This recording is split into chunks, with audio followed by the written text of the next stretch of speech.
Në arenën e Ferma VIP janë përforcuar tensionet dhe faktorët mbizotërues të garës.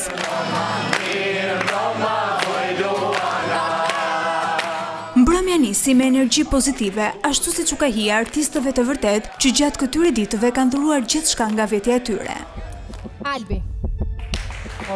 Sipas rezultatit të televotimit që u mbyll gjatë spektaklit të SHN-s, poeti Albi Lushi ndërpreu rrugëtimin e tij. Mes 8 nominuarve, Albi ishte më pak i votuari, duke u larguar automatikisht nga gara në një përballje finale me Danelën. Megjithatë, për ish-fermerin kjo do të mbetet eksperienca e tij më e veçantë. Edhe patjetër që e shijova nga dita e parë deri tani që jemi bashkë. Sa kaq në krye të punëve deri të premten, i eliminuari i mbrëmjes emëroi për herë të dytë Frederik Ndocin, këngëtari i cili përmbylli me sukses misionin e Agait për të zbuluar sekretet e fermerëve, veç shpërblimit të veglës muzikore do të shijojë edhe përfitimet e dhomës së njëshit.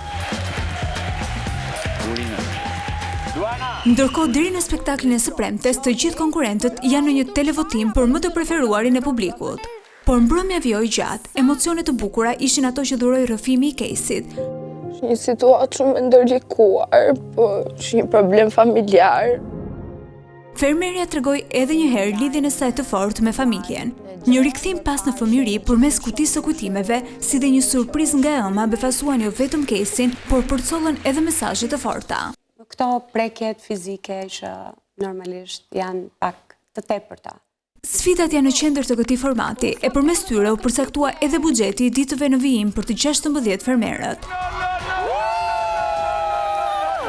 35% e buxhetit është shuma e cila do të vërë në sprov konkurrentët për të menaxhuar situatën e për të dalë deri të premten. 35%.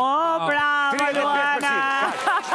35%. Diskutimet dinamike, eliminimet, historitë emocionuese, por edhe sfidat e panjohura nuk munguan në këtë mbrëmje të gjatë në moderimin e Luana Vjollcës. E teksa loja ka nisur, fermerët kanë përveshur mëngët jo vetëm për punët e fermës, por edhe për dinamikat të tjera që dalin gjatë lojës. Ndaj mos u mbisni asnjë moment të Ferma VIP 2 në 2 kanalet të dedikuara të platformës String, si dhe në përmbledhjen ditore në orën 17 në ekranin e Vision Plus. Zhaku Castro, faleminderit. Bravo!